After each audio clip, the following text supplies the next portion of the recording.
Today we are going to be recapping and reacting to your MMA hot takes. Hello everybody and welcome back to another video. If you are new here, my name is Kyle. I am your guy with too many YouTube channels, and speaking of your guy with too many YouTube channels, this is something that I do on my other channels. We have community-based hot takes, and with the small community that we have over on this channel starting to grow a little bit, I want to make this a series. So I would love it if you took time to comment down below any hot takes that you have, and then we will use these hot takes in the comment section for the next video. As of right now, I made a community post talking about this. This video is already long enough for the intro, so let's get straight into the hot takes, starting with AKJ. Ilya can be a 3-division world champion. Now, it depends what you're talking about. I would imagine that you are not talking about Ilia Topuria moving down to 135 and becoming a bantamweight champion. The weight cut is supposedly already extreme for him, so we would be talking about featherweight, lightweight, and welterweight. While Ilia Topuria has all of the skill in the world, he has the potential to be one of the greatest fighters of all time. I don't believe he can become a 3rd world champion, okay? He can definitely capture that lightweight title. He definitely has a chance against Islam Makhachev if they do want to make that matchup. And even then, if he wants to be a lightweight contender, just win some fights, lose some fights, whatever, I wholeheartedly believe he can get to that title one day and win that title. Welterweight is where the guys might be a little bit too big for him now. You have guys like Sean Brady, Bilal Muhammad. I believe that they would probably ragdoll Ilia Topuria. We have seen Ilia Topuria taken down before. I would imagine they'd be too big for him. That is definitely a hot take, but I do not believe that Ilia Topuria can be a 3rd division champion. Let's continue on to Bork Chop 27. Chandler isn't washed. He just lacks fight IQ and only fights top talent.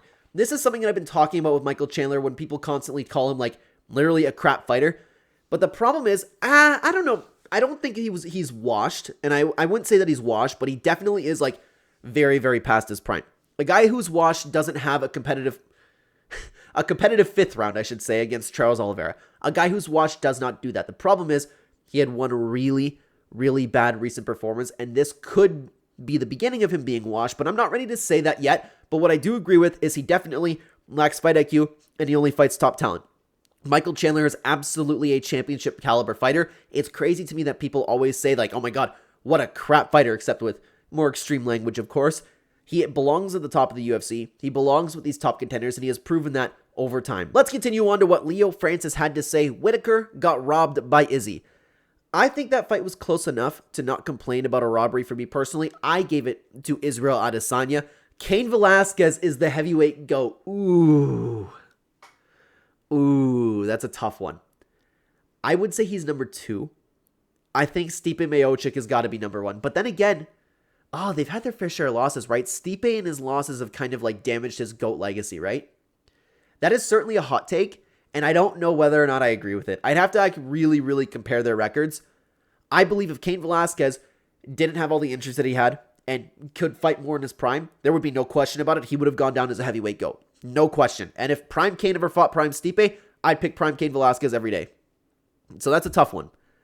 I don't know about right now with GOAT status, though. My gut leans towards Stipe, but I need to take a look at those records, okay? Let's continue on. Most of Jones' title fight wins, Rampage, Shogun, Machida, etc. are all overrated from nostalgia. That is completely accurate. That's not even a hot take. Like, that's completely accurate. But because nobody ever pays attention to that, we have to call it like a hot take, right?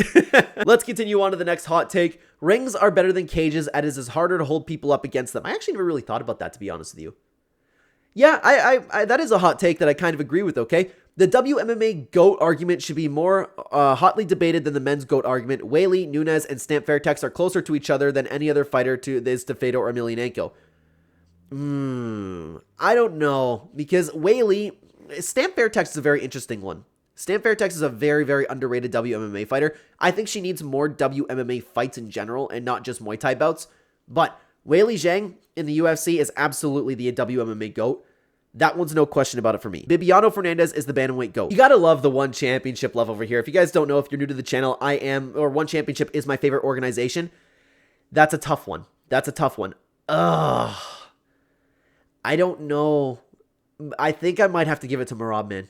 But that is certainly a hot take that I would absolutely entertain if you wanted to talk a little bit more about it, okay? Something needs to be done about weight cutting. I'm not sure how to stop it. People should fight as their natural weight. Cutting from 180 down to 155 and then going back to 180 in a few days is not healthy. It's not healthy, and it's sanctioned cheating. I like what one does. I like the hydration tests. I also think that you could weigh fighters just randomly like they have the random drug test, to be honest with you. ONE FC has shown that the bad WMMA in the UFC is not a WMMA problem, but a UFC specific one. I have always agreed with this, and I love the ONE Championship love, by the way. I'm a huge ONE fan, guys. I made a video a while ago, and I'll try to remember to link it at the end of this video because I yap a lot, might forget. I made a video about the good and the bad of every MMA organization, and something that I mentioned about ONE Championship is like their WMMA fights are incredible. They respect women's MMA. They don't just have like, hey, this chick's a little bit good looking, let's bring her in, you know? And you could even argue that the girls are better, like, have better appearances over at over at ONE Championship or WMMA, but I completely agree with that one. Today's fighters seem better than those of the past decades only because they can build on the knowledge of those who came before them.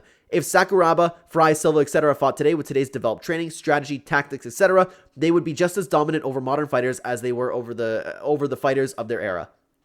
That's also a very interesting hot take, to be honest with you. That would kind of change who they are, though. That's the problem. That's why it's a little bit difficult to talk about. That would change the fighters that they were. But yeah, all those fighters have shown the heart, dedication, training power. Like, you could be right about that one. You could be right about that one. But I think that one's a little bit, like, too hypothetical to really, like, nail down. But I appreciate that, guys. Let's continue on over to Peebs. Max Holloway shouldn't be in the conversation for best boxer. Good boxers don't get a hit as often as he does. That is certainly a hot take. I have to lean towards agreeing with this. Although Max Holloway is an incredible boxer, he does get hit a lot. I want to know his strike absorption rate. I can only imagine what that would be like, to be honest with you. Ooh.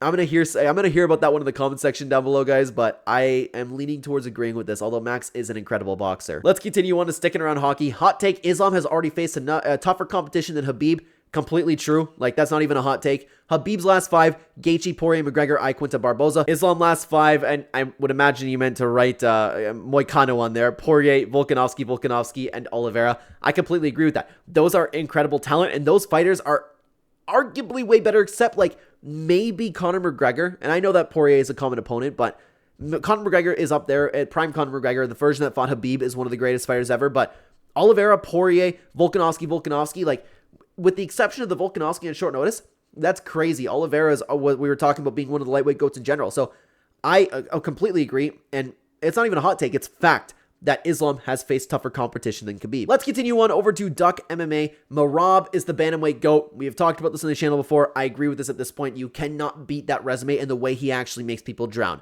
Dricus Du Plessis is middleweight GOAT if he beats Chimaev. Ooh, he does have some very, very nice wins behind him. I can get behind that. I can get behind that as well. Aspinall, Almeida, and Ankalaev all beat Current Jones. I wouldn't say Almeida, but Aspinall and definitely Ankalaev. I would 100% pick Ankalaev to beat Current Jones. 1000%. Umar beat Merab 3-2. I agree with that. JDM lays out Bilal. You know, I'm not ready to say that, to be honest with you, because how many times, and for me personally, if you guys have been watching the channel for a long time, how many times have I picked against Bilal Muhammad and I'm wrong about it? So I'm thinking that Bilal Muhammad's just going to come back and win the fight.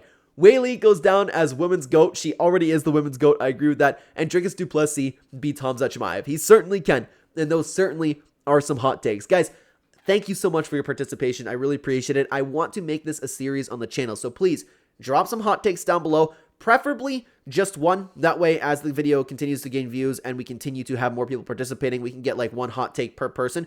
I really appreciate that. I want to make this a series until the end of time. So thank you so much for helping me make this videos. Thank you so much for watching. And I remembered, check out this video on the good and the bad of each MMA organization. I would love to have you over there. Thank you so much for watching. Take care.